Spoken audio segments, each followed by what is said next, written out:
Hi viewers, welcome to our channel. ప్రస్తుతం మనతో ఉన్నారు డైరెక్టర్ అలాగే ప్రొడ్యూసర్, చెన్నై తెలుగు యువతా సంఘం అధ్యక్షులు కేతిరెడ్డి జగదీశ్వర్ రెడ్డి గారు. నమస్తే సార్. నమస్తే అండి. ఆంధ్రప్రదేశ్ రాష్ట్రంలో ఎన్నికల అనంతరం ప్రభుత్వం మారిపోయిన తర్వాత వైఎస్ఆర్సీపీ 11 సీట్లకి పరిమితం అయిపోయిన తర్వాత కొంతమంది సీనియర్ ఎమ్మెల్యేలు కావచ్చు, లేదంటే పార్టీలో సీనియర్ లీడర్లు కావచ్చు, వాళ్ళు చేస్తున్నటువంటి కొన్ని కామెంట్లు, జగన్మోహన్ రెడ్డి గారు ఎలా చేసి ఉంటే బాగుండేది, అలా చేసి ఉంటే బాగుండేది, ఆయన చేసినటువంటి కొన్ని పనులే, లేకపోతే ఆయన చుట్టూ ఉన్నటువంటి కోటరీయే, ఈ రకమైనటువంటి రిజల్ట్ రావడానికి గల కారణాలు కొంతమంది వ్యక్తులు అనేటువంటి కామెంట్స్ కొంతమంది చేస్తున్నారు.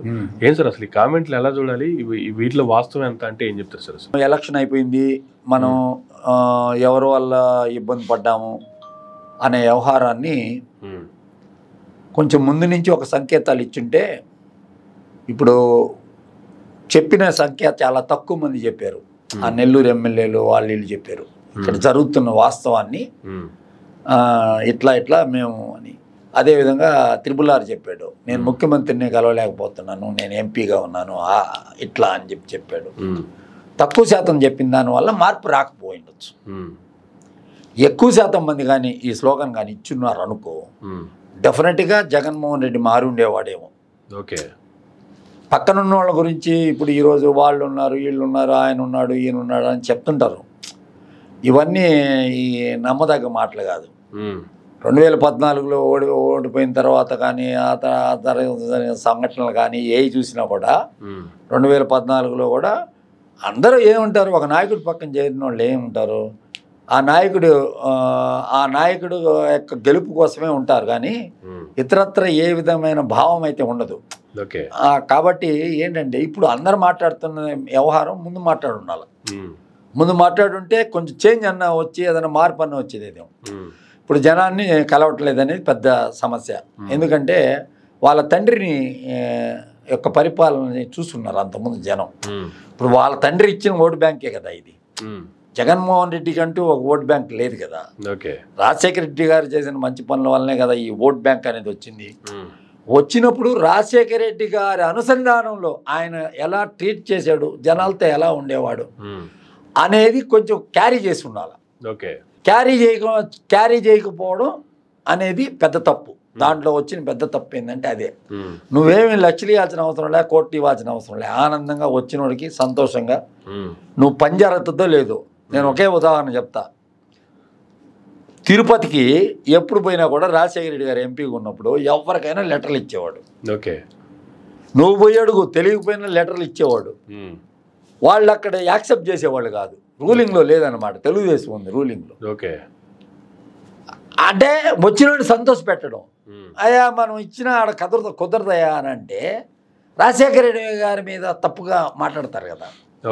అలాంటి ఒక వ్యవస్థ అనమాట. ఇప్పుడు జగన్మోహన్ రెడ్డి గారి పాత్ర గురించి మనం మాట్లాడాలంటే, జగన్మోహన్ రెడ్డి గారు ఒకరి మాట వింటారు అనేది వాళ్ళందరూ ఆయన అనుసంధానం నడిచిన వాళ్ళే. ఎవరైనా కూడా ఆయన నోటికుండా ఏమొస్తే దాన్ని చేసిన వాళ్ళే. కానీ ఇప్పుడు కొంతమంది కలవనీరు లేదు, కొంతమంది లేదంటే ఆయన ఇష్టపడితే వీళ్ళు ఎందుకు కలవనీరు? ఇప్పుడు ఆయన ఇష్టపడటం లేదు అనే ఉద్దేశం వాళ్ళకు ఉండబట్టే కదా వీళ్ళని కలవనీయకుండా పోయేదానికి కారణం ఉండొచ్చు. ఇప్పుడు ఆయనే కలుస్తాడు అనుకోబ్బా. అంతకుముందు 2014 అప్పుడు ఇక్కడ లోటస్ పాండ్ అక్కడ ఉన్నప్పుడు జనాల్ని రోజు కలిసేవాడు. కల్పించే కేఎన్ఆర్ అని ఒక అతను ఉండేవాడు. అతను కల్పిస్తానే ఉండేవాడు, వచ్చిన వాళ్ళందరినీ కల్పిస్తానే ఉండేవాడు. ఇప్పుడు అదే కేఎన్ఆర్ ఫోనే ఎవరిది లిఫ్ట్ చేయకుండా పోయాడంటే బాస్ అనుమతి లేనట్టే కదా దాని అర్థం. ఇండివిజువల్గా ఎవరు డెసిషన్ తీసుకోరు. జగన్మోహన్ రెడ్డి లాంటి క్యారెక్టర్కి వాళ్ళు సొంత నిర్ణయాలు ఏం చేసుకోరు. ఆయన నోటి గుండా వచ్చే మాటనే తీసుకుంటారే కానీ ఇప్పుడు చెప్పే వాళ్ళంతా కేవలం ఊరికినే పాత్రధారులు మాత్రమే, సైడ్ యాక్టర్లు మాత్రమే. మెయిన్ ఆర్టిస్ట్ ఆయనే కదా. ఏదున్నా కర్త కర్మ క్రియ ఆయనే. ఇప్పుడు ఈ రోజు జరిగిన ఓటమికి కూడా ఎవరిని మనం నిందించకూడదు. మనం జగన్మోహన్ రెడ్డి అప్పుడే చెప్పాడు కదా ఎలక్షన్ బిఫోర్, మీరు వేసే ప్రతి ఓటు నాకే ఓటు అది ఇది అని అన్నాడు కదా. ఇది నా ఒక్కడిది అని చెప్పి క్యాండిడేట్లను కూడా ఎక్కడెక్కడో వేరే స్టేట్ వాళ్ళని వేరే డిస్టిక్ వాళ్ళని తెచ్చి వేరే డిస్టిక్లో వేసాడు కదా, నన్ను చూసి ఓటేస్తారని. మీరు ఇంగ్లీష్ ఛానల్స్లో అన్నింటిలో కూడా ఇంటర్వ్యూ ఇచ్చాడు కదా ఆయన, ఇండియా టుడే వాటిలంతా ఇచ్చాడు కదా. కాబట్టి మనం అదర్స్ గురించి మనం అనకూడదు, అనేదానికి మనకి ఛాన్సే లేదనమాట. ఇప్పుడు ఐఏఎస్ ధనంజయ రెడ్డి ఉన్నాడా, ఆయన ఏం చేశాడు, ఈయన ఏం చేశారా, ఇంకోరు ఏం చేశారంటే ఆయన కలుస్తాడంటే వాళ్ళు కలవనీరా ఏంటి?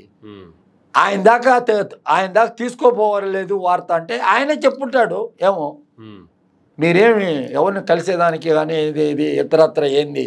ఇక్కడ కేసీఆర్ గారు కూడా ఎవరిని కలవలేదు కదా. కేసీఆర్ గారు కూడా ముఖ్యమంత్రికి ఉన్నాడు, ఆయన కలిసాడా ఎవరినన్నా? ఇంపార్టెంట్ పర్సన్స్ వరకే కలిసేవాడు. ఏమో జయలలిత కలిసేది కాదు అక్కడ. తమిళనాడులో కూడా జయలలిత ఎవరిని కలిసేది కాదు. ఆమె పుట్టినరోజు వస్తేనే ఏదో కలిసి ఆమె కాళ్ళ మీద పడేవాళ్ళు ఎమ్మెల్యేలు అందరూ.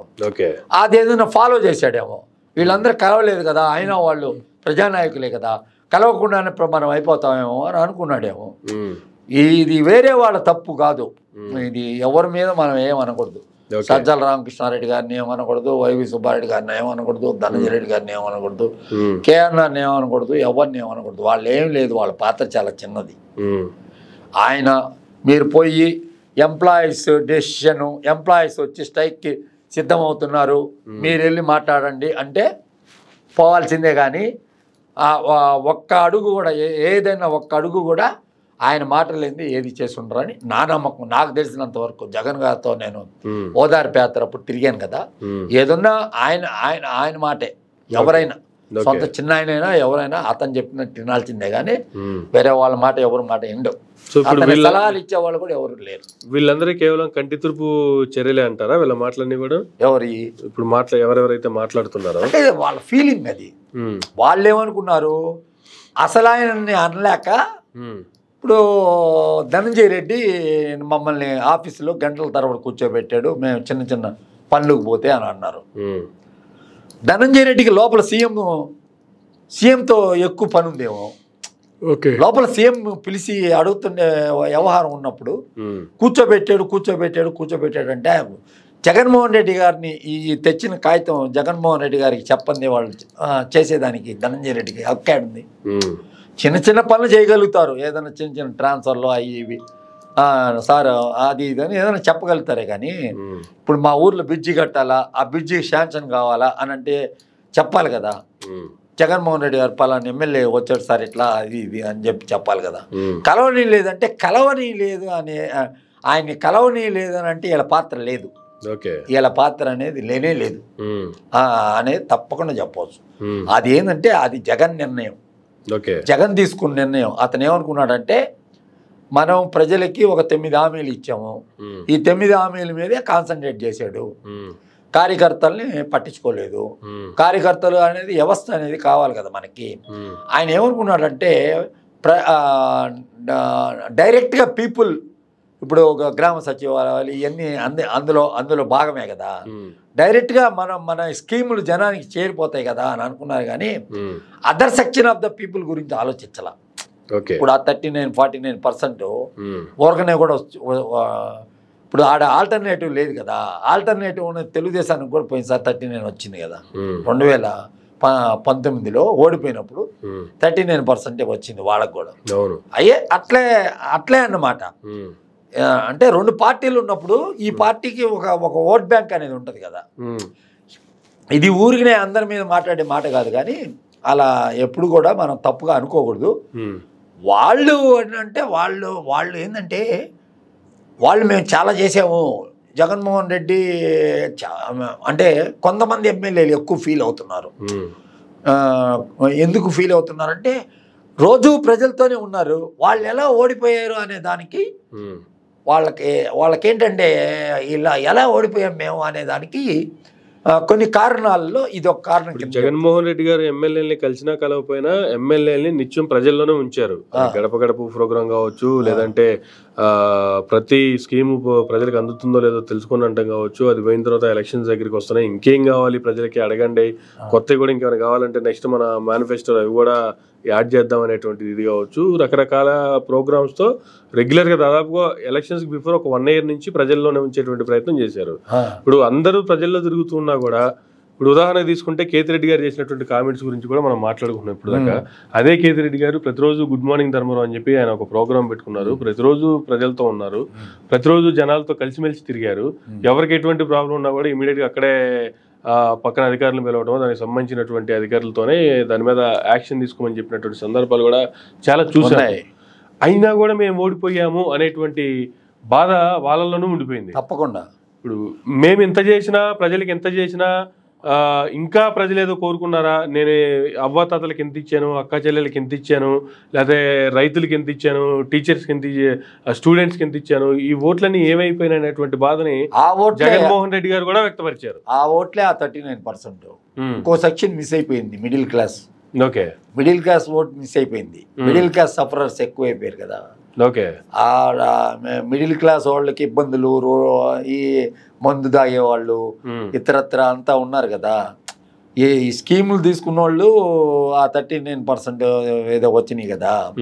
స్కీమ్స్ ఎంజాయ్ చేసిన వాళ్ళు ఎవరుంటారు? ఆ సెక్షన్ ఆఫ్ పీపుల్ కూడా వేసినట్టు లేరు. ఎందుకంటే డబుల్ ఇస్తానన్నాడు కదా చంద్రబాబు నాయుడు గారు, దానికి డబుల్ అనౌన్స్ చేశాడు కదా. అవి అట్రాక్ట్ చేస్తాయి ఎప్పుడు కూడా జనాన్ని. జనాన్ని రేపేంది అనేది ఆలోచించరు. ఈ మనం కూడా అనుకున్నట్టు ఏంటంటే, ఇప్పుడు కేతిరెడ్డి గారు ఉన్నారయ్యా, ఆయన పర్సనల్ డబ్బులు కూడా తీసి ఇచ్చాడు జనానికి. టౌన్లోనే నాకు మెజారిటీ రాలేదు, నేను టౌన్ అంతా రోజు తిరిగేవాడిని, గుడ్ మార్నింగ్ ధర్మం అని బాధపడడంలో తప్పులే.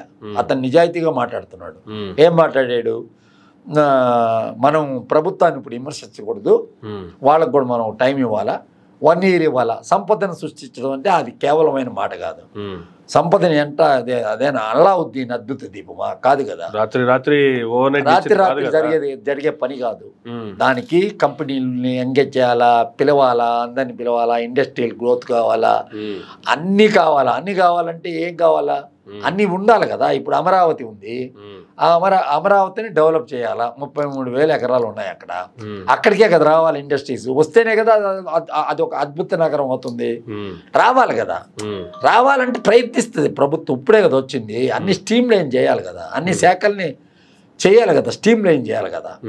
కాబట్టి ఏంటంటే కేతిరెడ్డి చెప్పింది ఆ మాట నేను కూడా గతంలో చెప్పున్నా. వాళ్ళకి కొంచెం టైం ఇచ్చి మనం వీళ్ళందరూ ఓడిపోయిన బాధలో ఉన్నారు. ఎందుకు ఓడిపోయామనేటువంటి వాళ్ళు ఆ బాధని మర్చిపోయేటువంటి క్రమంలో ఉన్నారు. ఇంత చేసినా కూడా మేము ఎట్లా ఓడిపోయామా అనేటువంటి ఇదిలో ఉన్నారు. ఒక పక్క చంద్రబాబు నాయుడు గారేమో రాష్ట్రానికి తలకు మించిన భారం అనేలాగా విపరీతమైనటువంటి హామీలు ఇచ్చేసి ఉన్నారు. ఇప్పుడు అధికారంలోకి వచ్చిన తర్వాత హామీలు అయితే ఇచ్చాను కానీ ఖజానాను చూస్తే భయం వేస్తుంది, హామీలు నెరవేర్చాలంటే భయం వేస్తుంది అనేటువంటి కామెంట్లు చేస్తున్నారు. దీన్ని ప్రజలు ఏ విధంగా రిసీవ్ చేసుకునే అవకాశం ఉందంటారు? ఇప్పుడు ఆయన చెప్పింది ఏంటి అంటే, కొంచెం పెట్టుబడులను ఆకర్షించాలని అన్నాడు కదా. ఎప్పుడు కూడా పెట్టుబడులను ఆకర్షించినప్పుడే రాష్ట్రానికి ఆదాయం పెరుగుతుంది. ఇండస్ట్రియల్గా ఇతరత్ర అన్ని రంగాల్లో జిల్లాల్లో ప్రతి ఒక్క ఇండస్ట్రీ పెట్టినప్పుడు, పోర్ట్స్ వచ్చినప్పుడు, అన్నీ వచ్చినప్పుడు ఆదాయం ఆటోమేటిక్గా పెరుగుతుంది. ఇది 1 year డ్యూరేషన్ జరుగుతుంది. ఇప్పుడు పోర్ట్స్ కానీ అవి కానీ అన్ని డెవలప్ అవ్వాలంటే ఒక 1 year పడుతుంది అనమాట. ఈ 1 year అయినప్పుడు కానప్పుడు పోయినసారి ఆయన అమరావతిని అని చెప్పి అభివృద్ధి చేస్తానని చెప్పి వాళ్ళ దగ్గర తీసుకొని పని జరగలేదు కదా, లేట్ అయిపోయింది కదా. ఎందుకు మధ్యలో బీజేపీ ప్రభుత్వానికి వ్యతిరేకంగా నడుచుకున్న దానివల్ల కొంచెం అక్కడ కొంచెం ఇబ్బంది కలిగింది. ఇది ప్రత్యేక హోదా కేటగిరీ కింద మళ్ళీ మధ్యలో ఉద్యమం నడిపి కాంగ్రెస్ వాళ్ళతో ఉన్నాడు కాబట్టి ఆయనకు అక్కడ ఇబ్బంది జరిగింది. ఫండ్స్ రాలా. కొన్ని రకాలుగా ఏంటంటే ఆయన శ్రమిస్తున్నాడు. మనం చూస్తున్నాము 75 సంవత్సరాల వయసు చంద్రబాబు నాయుడు గారికి. నేను చిన్నప్పటి నుంచి చూస్తున్నా. ఎప్పుడూ కొత్తగానే ఉంటాడు ఆయన, నిరంతరం నేర్చుకునేలాగా ఇంకా ఏదో చెయ్యాలని ఉంటుంది. వనరులు కూడా సమకూరాలి కదా, అందుకు తగ్గ వనరులు మనకు చెయ్యాలని ఉంటుంది. మన ఊరికినే చెప్పేది కాదు. స్వచ్ఛ భారత్ అంటే రోడ్లు ఊడ్చేది, ఇవన్నీ వీటికి పెద్ద ఖర్చు ఏం లేదు కదా, చీపురు ఊడటమే కదా. అట్లాంటివి చెప్పచ్చు. కొన్ని కార్యక్రమాలు చేయాలంటే డబ్బులు కావాలి కదా. డబ్బులు కావాలన్నప్పుడు అన్ని రకాలుగా కావాలన్నప్పుడు కేంద్రం కూడా ముందుకు వచ్చి వెయ్యాలా. చూస్తాడు, ఇండస్ట్రియల్ గ్రోత్ కోసం చూస్తాడు. చూడనప్పుడు ఏముంది, కేంద్ర ప్రభుత్వంలో ఎన్డీఏ ప్రభుత్వం ఎట్లా ఉంది కాబట్టి వాళ్ళని కొంచెం ఫండింగ్ చేయమని అడుగుతాడు. ఇప్పుడు ఆయన ఇచ్చిన హామీలు దానికి ఏమైనా రూల్స్ పెడతాడేమో. ఇప్పుడు జగన్ ఒక కేటగిరీ ఇవన్నీ డెవలప్ చేయాల్సిన బాధ్యత ఉంటుంది, ఇవన్నీ డెవలప్ అవ్వాలి, లేదు రాష్ట్రం మరలా బయటపడాలి, అభివృద్ధి చెందాలి, ఒక రాజధాని ప్రపంచాన్ని తలదన్నే రాజధాని నిర్మాణం అవ్వాలి అంటే చంద్రబాబు నాయుడు గారు అయితేనే కరెక్ట్. అని మరలా మ్యాండేటరీ కూడా 164 మ్యాండేటరీ ఇచ్చి కూటమి ప్రభుత్వాన్ని అధికారంలో కూర్చోబెట్టారు పార్టీని.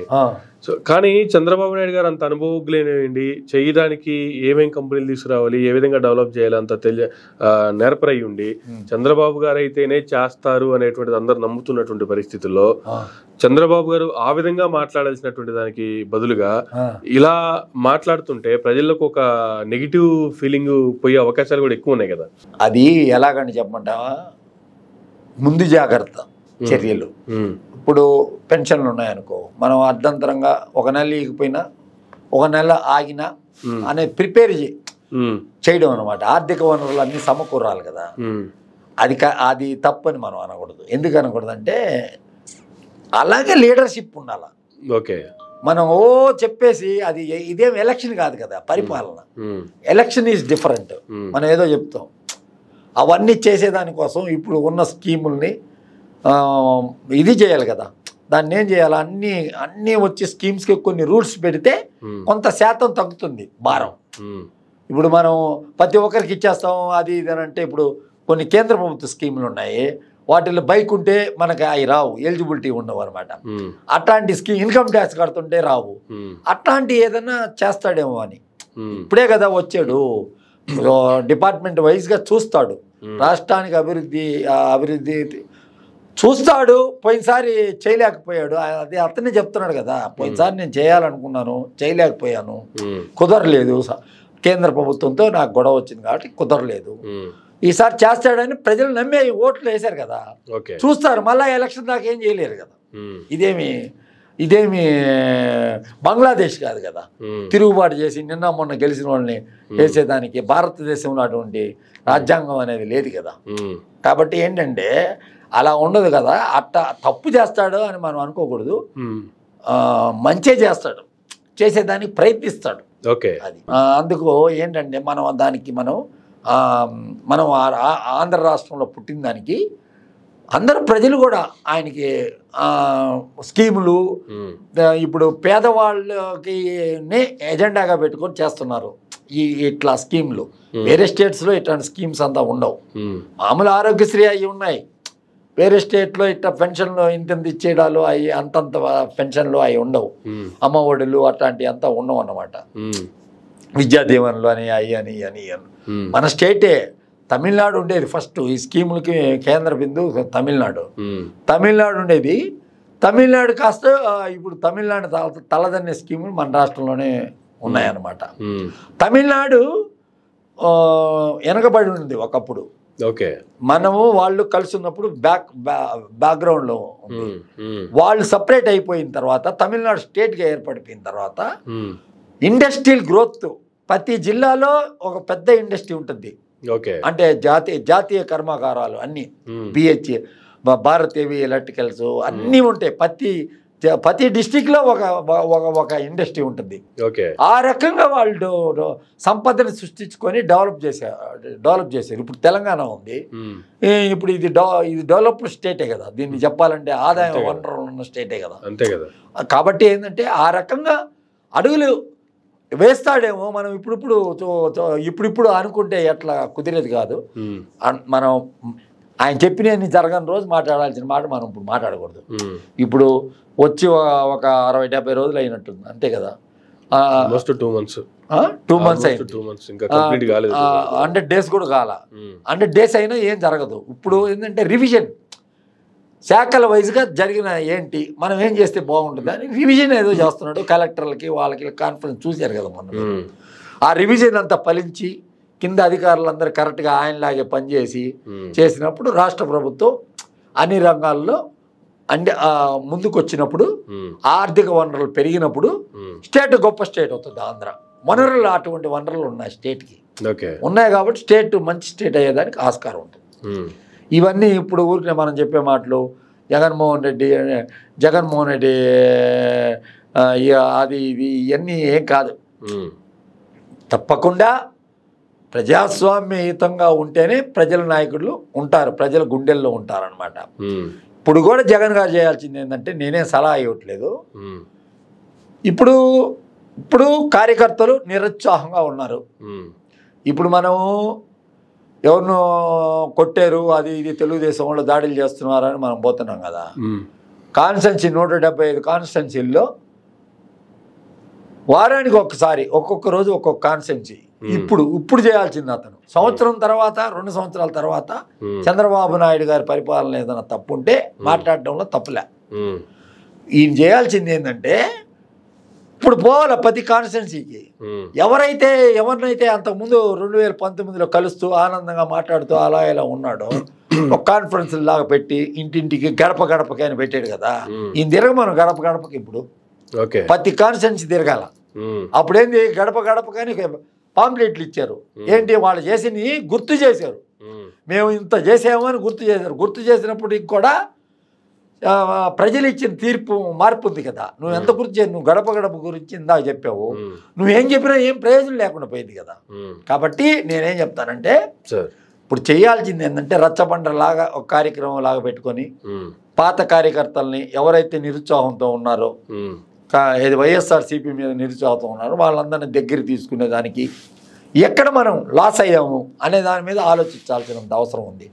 ఊరికనే ఎప్పుడు ఉండేవాళ్ళు నలుగురు నీకు నిజాలు చెప్పిన వాళ్ళని పక్కన పెట్టుకొని దానివల్ల ఉపయోగం ఉండదు. నీకు నిజాలు చెప్పరు, నువ్వు ఎట్ట విను అనే మనస్సు వాళ్ళకు ఉంటుంది. కాబట్టి ఈయన ఎట్ట వినడయ్యా అని చెప్పి మనస్సు ఈయన ఉంటుంది. కాబట్టి నిజాలు ఎవరు చెప్పరు. నిజం ఎప్పుడు కూడా రాజశేఖర రెడ్డి గారు ఎవరు ఏం చెప్పినా వినేవాడు, దానికి పరిష్కారం చెప్పేవాడు. కులాల వారీగా మాట్లాడితే కూడా ఒప్పుకునేవాడు కాదు ఆయన ఆ రోజుల్లో. ఇప్పుడు పోయినసారి మీరు డిపార్ట్మెంట్ వైజ్గా అందరు రెడ్లను వేసారు, అట్లా వేసారు, అట్లా ఆ వివాదం రాజశేఖర రెడ్డి ఉన్నప్పుడు వచ్చిందా? ఎవరన్నా మాట్లాడారా? డిఎస్పీలు కానీ అందరు అధికారులు కానీ అందరినీ కూడా వాళ్ళనే వేస్తున్నారు రెడ్లని అని చెప్పి అన్నారా? 2 రాష్ట్రాల్లో అనలేదు కదా. ఎందుకన్నారు?